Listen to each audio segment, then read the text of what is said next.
here I am in Montenegro, which makes it country number 13 of the trip so far, which is another milestone.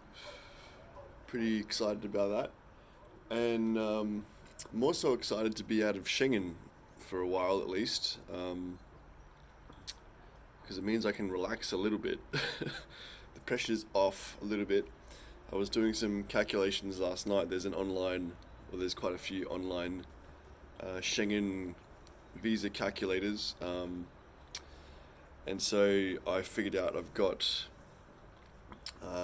13 days left in the Schengen zone since I stamped out of Croatia yesterday evening, and I was very sure to get a stamp because I was actually told by a very helpful German bike traveler I met at a campsite the other night that if you don't stamp your passport when you leave Croatia, then you have no proof that you've left the Schengen zone. So I was very insistent that I get a stamp, even though the border control guy didn't really want to give me one. He just wanted to wave me through. He couldn't be bothered with a biker coming through at 7:30 or so at night. He just wanted to wave me through, but I said no, I need a stamp.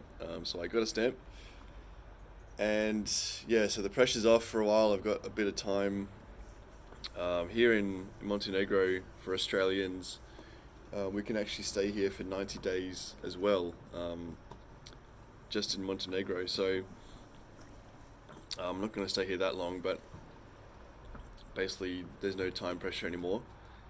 Same with Albania, which I'll cross into next, most likely.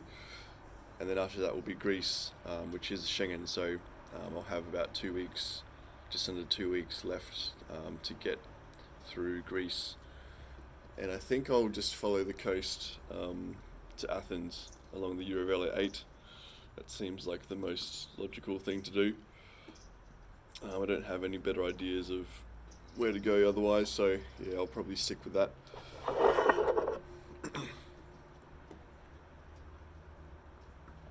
It's not Nescafe, but that's what the mug says.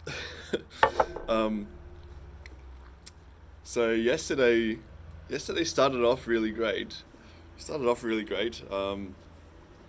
After I left camp in the morning, I did leave a little bit late. I wanted to have an early start like I had the day before, but I guess I was a bit more tired and I got up a bit later. And I also spent a bit of time stuffing around trying to upload some of these videos onto YouTube, and it takes quite a bit of Wi-Fi power to do that.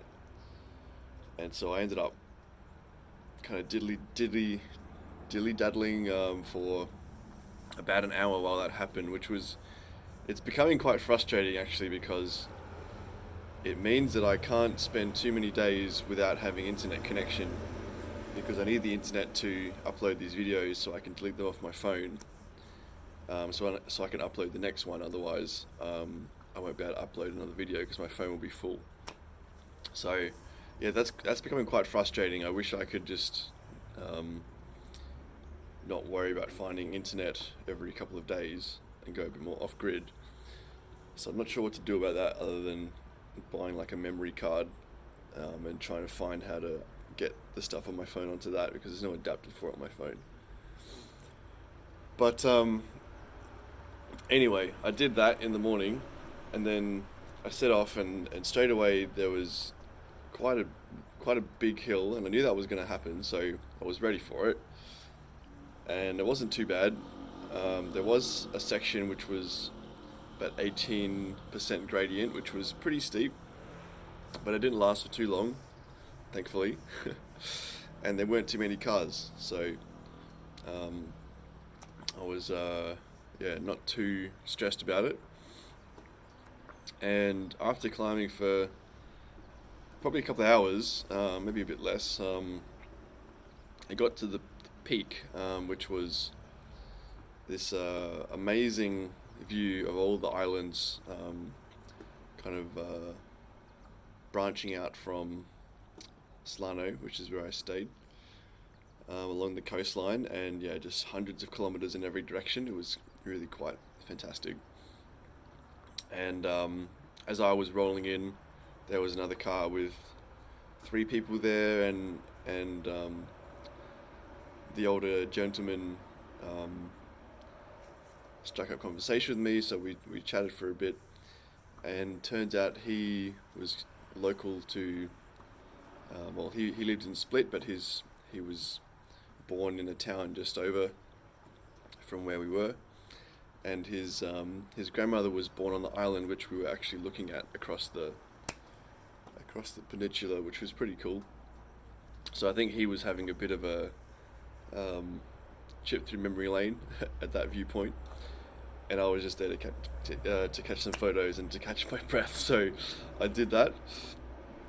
Also along the way there was heaps of fig trees, so I really stuffed my pockets full of figs and ate as many as I could, which was really awesome. They're delicious, but they left a bit of like sticky sap all through my bag, so I guess that teaches me for being perhaps a bit too greedy with how many I took. But soon after that, there was a lot of like a series of quick downhills, which was really fun, and I think around 12 or 1 o'clock or so, I arrived in Dubrovnik, which was, it's a very beautiful place. What can I say?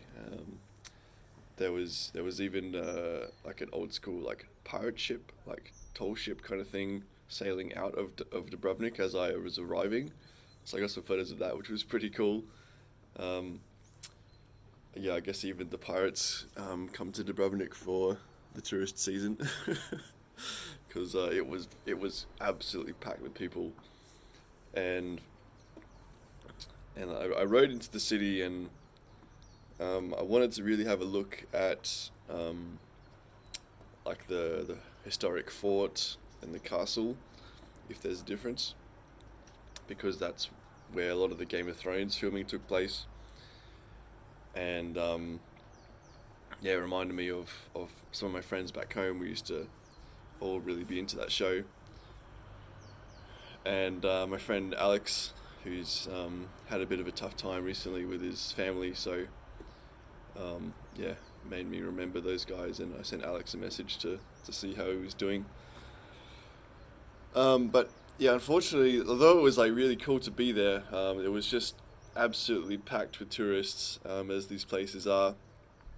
And I had to wait five minutes to take a photo, because people kept pushing in front of me, and it was just too crowded. So I only stayed there for 5 minutes to take a photo, and then I shot out again and climbed up the next hill out of town, and then I sat and had lunch, and I had a nice view of the city, which was really cool. And around this time is when my travels started again, because the route that I was following took me off like a walking track on a cliff, and it was quite narrow, so I was trying pretty hard not to fall off the cliff, and I survived that little section, got back onto the highway, and there was just tons and tons and tons of cars, and I was going down the highway, got to a traffic light, stopped, and then as I stopped at the traffic light, I kind of looked down and I saw that my front tire was getting a bit low, and I assumed that I had gotten a flat, and so as the light turned green, I started to turn the corner, and my front tire deflated so rapidly that my whole bike just fell over, because there was just no grip on the tire at all. And so I fell over in the middle of the road. I wasn't going fast, so I wasn't really injured or anything. I got a little bit of a scratch here on my elbow, but it's fine. So I picked myself up pretty rapidly and picked the bike up, and then I walked it off the road, and got to changing the tire, which I did. I found almost immediately quite a large thorn stuck in the tire, so I pulled that out, found the hole in the tube, repaired that, put the tire back on, and then set off down the hill, and that took about 20 minutes or so. And the new pump that I got from Decathlon works, by the way. That was a very good investment. And so I was going back down the hill again, kind of warily, because I wasn't sure if everything on the bike still worked. And I soon found that it didn't, because my front derailleur was not working again. And yeah, that was a bit concerning. There was a few profanities bouncing around in my head when that happened. And so I got to the bottom of the hill, turned into a little hardware store, and went round the back in the shade. And I proceeded to start playing around with the front derailleur. And, I thought, because, the last mechanic was able to fix it just by adjusting and tightening it a bit. And it had the new nut in there now, so it should be able to tighten. So I played around with it for a while, and was working on it, and then I noticed that the front tire was flat again. So obviously I had stuffed up that repair somehow. So I took the tire off again, looked at the tube. I think the patch that I had put on, I bought it from the last mechanic as well. And I'm pretty sure it's a patch for a tire and not for a tube.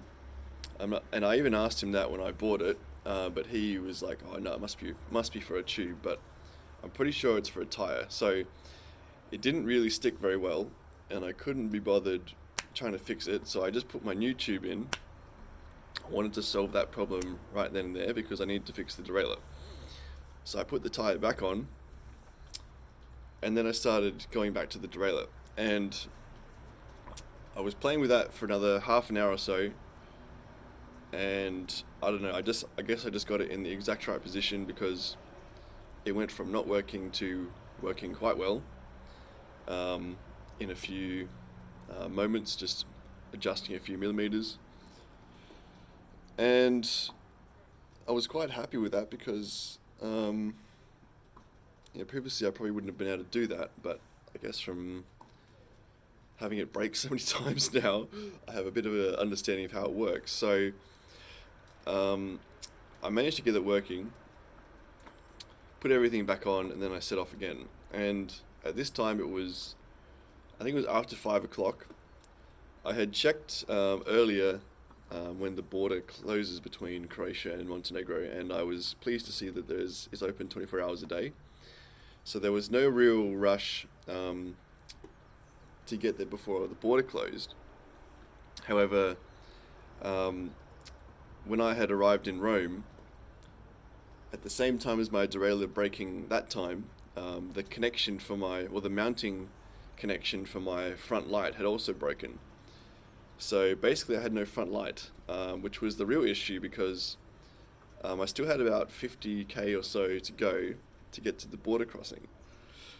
And the sun was setting at 7, or just before 7. So I had about 50 kilometers and just under 2 hours of daylight and no front light. And so I sped off as fast as I could, basically. And I was really trying to get to that border crossing, and I wanted to get there yesterday, because it meant I would have an extra day in the Schengen, which I could spend in Greece. And also I had kind of just, mentally decided that I was going to get to the border crossing yesterday. And so I really wanted to do it. And so I was pedaling really fast. Luckily there was a lot of sealed road, so it was mostly flat for a while. So I was going between 30 and 35 k's an hour, which was pretty fast. And I continued that until it got dark, basically. And at that point I had my little backup rear light that I bought in Decathlon as well, and I put that on my aero bars, and that was enough just to see like a little patch of ground in front of me. It wasn't too dark, luckily, and that was enough to indicate to cars coming at me that I was there anyway. So eventually I got to the border crossing at around 7:30. I was the only person there. The guy just first he was like, "Oh, like let's see your passport," and then like as I was getting my passport out, he said, "All right, go through," and he just opened the gate, didn't even look at it. And I said, "Actually, no, I need the stamp." So he gave me the stamp. He wasn't very happy about it. And then I continued for another couple of kilometers in no man's land before I crossed over into Montenegro, and there was another border crossing, got another stamp. And then while this was all happening, I booked a apartment here in Montenegro just after the border, which is where I am now, because it was not too expensive and I felt like I needed a bed. And so I stayed here last night. It's I don't know, I haven't got my watch on, but it's probably around 8:30 now. And I don't know how far I'm going to go today. I might take a bit of a rest day today, because there's no pressure to go anywhere now. So I just need to pay the owner because I need to get some cash out again, and then I'll probably find somewhere to sit and do some more planning because there's no Wi-Fi in my room, which is a bit annoying. But yeah, that was yesterday. I'm really hoping that there's no more issues with the derailleur now. I think it just had a knock when I fell over and it knocked it out of place. And if I don't knock it again, then it should stay in position, hopefully. If not, I'm going to have to try and find another one again because it's, yeah. Front derailleurs suck, and I think my next bike is not going to have one. I think they removed them on off-road bikes for a very good reason. And yeah, they suck. But I hope that it should be okay. Anyway, we'll see. But yeah, that's all for now. I'll leave it at that. I'll finish my breakfast and my coffee. Bye.